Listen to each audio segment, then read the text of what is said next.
Hello, welcome to FountainFX on Tuesday the 27th of May 2014.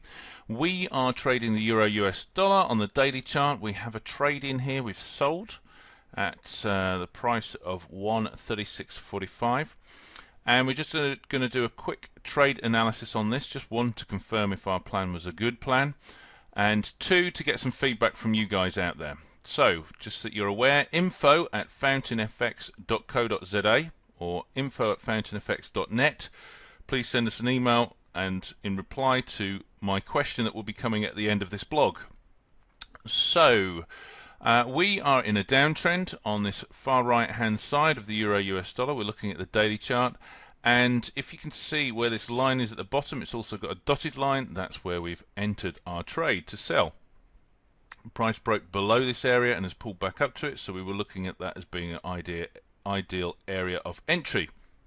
If you look on here, we've got some red lines running across. We've got a line down here at the 135, then the one here at the 135.60.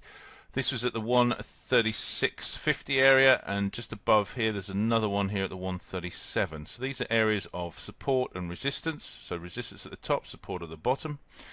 And what we've done is we just judged it based on significant areas, because if we look here, the 137 area is where price came down to it, pushed back up from it. So it was a significant area of support because price came down, touched it before, came down to it, did push through it, but turned and then rallied back out of it.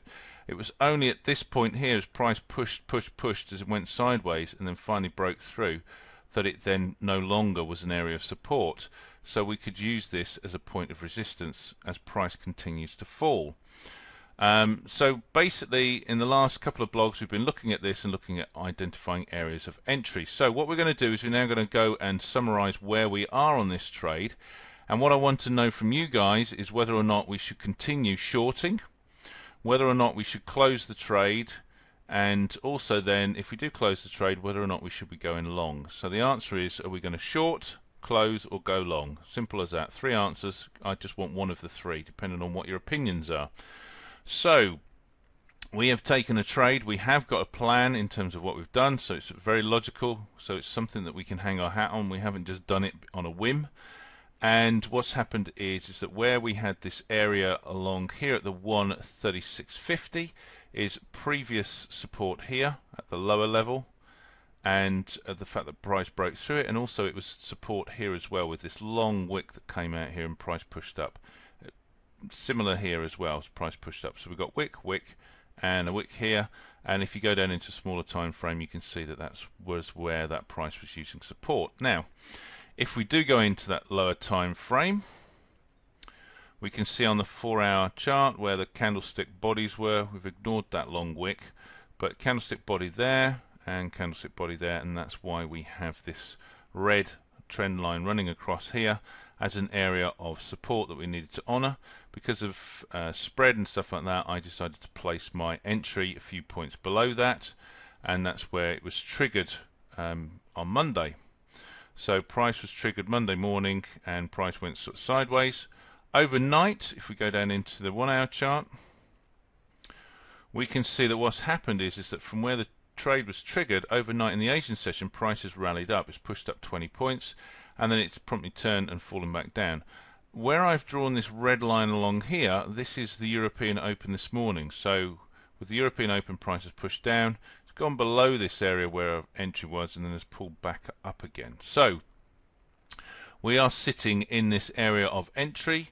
The key thing is that trend line is going down. That trend line has been broken. Our MACD is pushing down. That hasn't turned and started to push back up. We are showing a decline in the MACD. However, price is pushing up. So we have a divergence on the MACD. Often that's seen as a good point of entry in terms of wanting to take a trade, certainly in this case short in the direction of the MACD. And so we now have a high, a new high that's coming at the 136.60, 136.66 in fact, and my stop was previously above this area of support, and I've brought it down to just above this area, because if the price does continue to push up, then we might be therefore looking at this previous area of resistance up here at the 137 for where price might turn and continue in the trend, rather than allow it to continue to go against us and stay with this short. So that would be a point of exit. But right now we are in a position of indecision.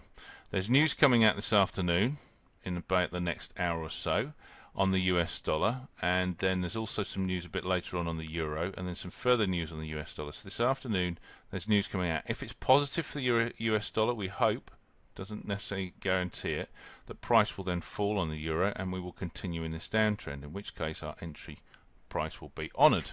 So we are here at the moment. We can see that there's a big long wick that's formed. Prior to that, when we were seeing that candlestick form, that was a big square blue candlestick showing huge upward momentum. So at that point we would have been sitting there going, oh, get out, get out. Well, now we've now got a long wick as it's pushed down. We'd be sitting there saying, stay in, stay in. So the key point is that we've made a plan. It's not a bad plan. It was a good plan. It was based on analysis and looking at momentum and direction and price, and so therefore that's why we took the choice of shorting there. Otherwise we'd have taken a short probably down here and then got whipped out. As we can see, prices turned and gone the opposite direction. So we are going with trend, and we've looked at it from a viewpoint of where price might turn and continue down, and that's the reason for the trade. Now the question is whether or not current price action as it is showing us that actually price is starting to push up, and we should therefore close our trade and go with a long, or if you should stick with it and give price some time to prove itself and continue to fall. So based on where we are at the moment, what I want you guys to do is to reply to my blog by telling us. You can email us at info@FountainFX.net or info@FountainFX.co.za. What I want to know is one of three options, three choices we can do. Where price is at the moment and where the market is at the moment based on current performance is: 1, do we stay as we are, in which case we are selling? Or 2, do we close our trade and wait to see what the market does? Or 3, do we close our trade and buy because the price is going against us? So price is going up, so should we close our trade and buy? So that's the three options. 1, stay as we are and sell. 2, close our trade and wait. Or 3, close our trade and buy. If you can email us and let us know what you think, that would be great. And thank you very much from FountainFX. Have a good day. Bye bye.